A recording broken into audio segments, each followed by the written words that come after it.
So where does a story begin for you? Where do you usually like to start your story? How did you get to where you are today? I think the best place to start the story is at the beginning.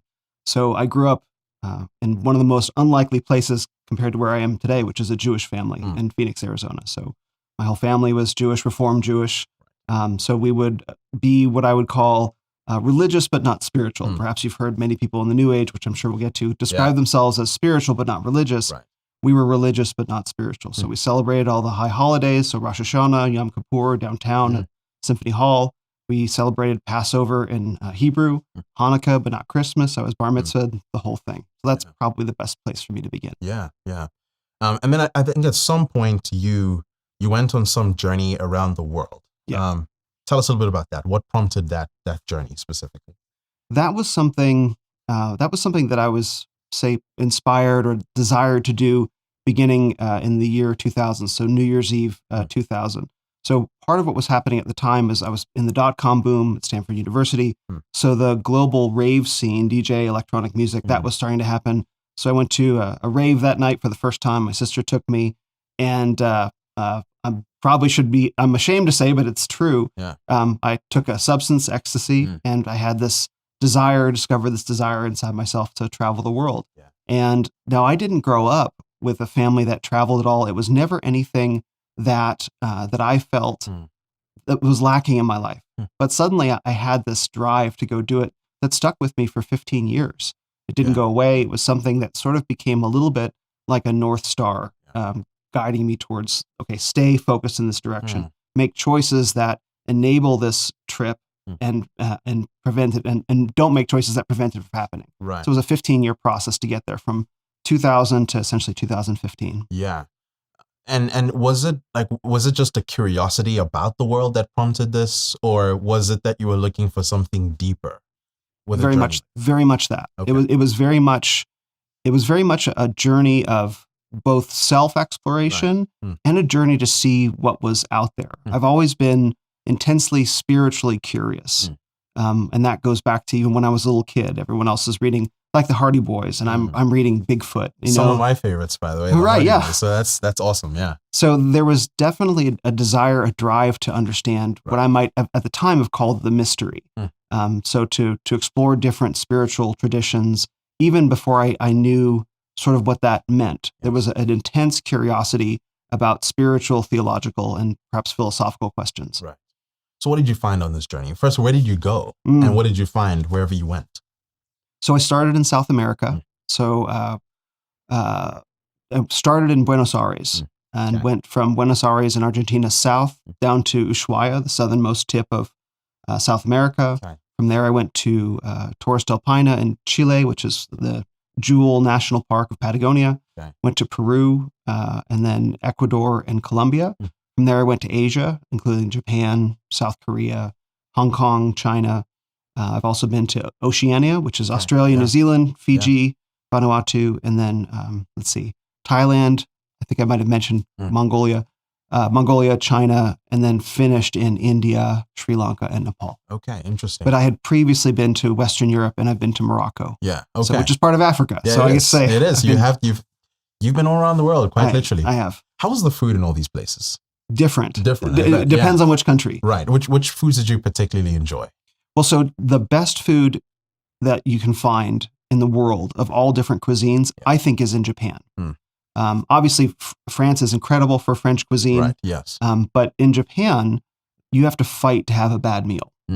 Wow. You can go to like a 7-Eleven, their equivalent of the 7-Eleven, like Famine Mart, and you can get sushi in a plastic tray that is as good as anything you get in an American restaurant. Wow. And so if that's what you can get at the sort of the corner store, imagine what you can find in restaurants. The skill, the precision, the care that they put into the food that they make shows through into the rest of the civilization as well. Yeah. There's a good side to that, and there's a bad side to it as well. Sure.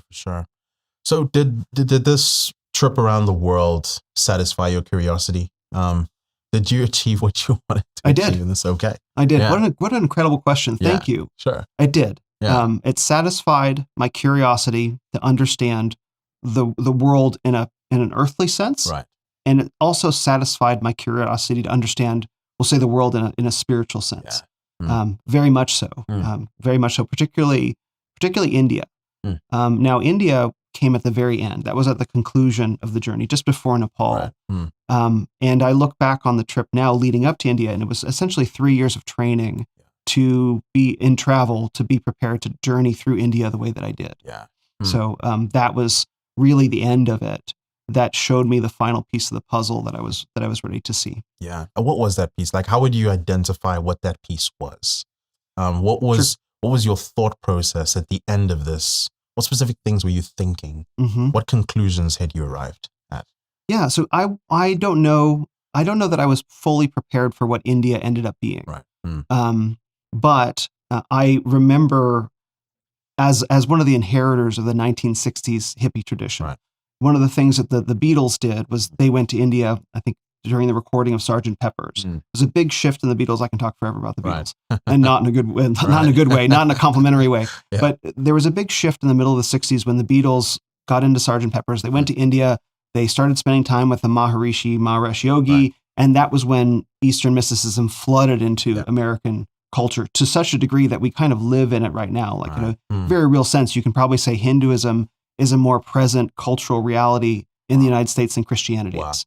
Yeah, I mean, think like guru is a common word. Right. Avatar that's the name of a big film. Karma. Yeah, exactly. Yep. Right. And so there are these Hindu words. Yoga is huge. 60 million people in the United States practice yoga, including many Christians, and that is a topic. So there's a way in which that's become sort of the lingua franca, spiritual lingua franca of the United States right now. But we don't hear terms like redemption, salvation, right, atonement. These words are not part of our cultural lexicon, but guru, karma, these things are. So that began with in the public's mind, because it had been happening in the underground for many years, that it began with the Beatles. So the Beatles initiated this cultural wave in the United States of people making pilgrimages to India. Right, Americans, Westerners making pilgrimages to India.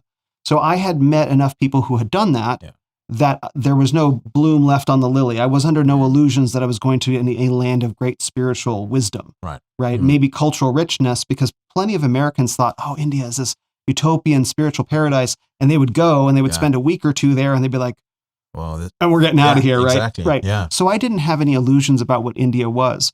But what it taught me, now I want to couch this and say, I have great respect for the Indian people, and I have great appreciation for many aspects of their culture, and I'm very grateful to the nation. I care about it deeply. So I want to say this not from a position of like cultural judgment, but appreciation and acknowledgement that every culture has its positives and its negatives, including and especially America. So one of the things that India showed me was things that I had seen elsewhere, which is that when we think about what corruption is in America, we actually, and you were talking about this with Aaron Wren, we actually still live in a fairly high trust society. We can here in Moscow, you can leave your car unlocked and be pretty safe that your purse or backpack is going to appear in it. And that's still true in many places in the United States, and including in many cities, although not cities like San Francisco. But we still have like things run on time. When the power goes out, someone comes to repair it, right? And you can have a reasonable expectation that you're going to get the job done, and you're going to get the job done well if you give someone the responsibility. So the corruption in the United States, which exists and is very real, is at the very highest level, the very highest institutional levels, high finance, politics, etc., media. Right? That's where the corruption exists at the very highest levels. But at the everyday level of people in the United States, we don't generally experience it. On the other hand, when you go to a place like India or many, they're called third world countries, but a better term would be countries that are never going to economically develop. So you have the first world countries, the United States, England, Germany, Japan, etc. Those are countries that already have developed.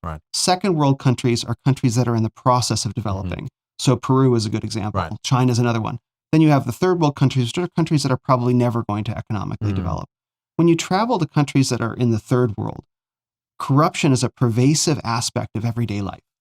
You don't have to pay someone not to do their job. In the United States, if you want someone not to do their job, you have to bribe them. You want the housing inspector to look the other way. Don't do this. But some people do.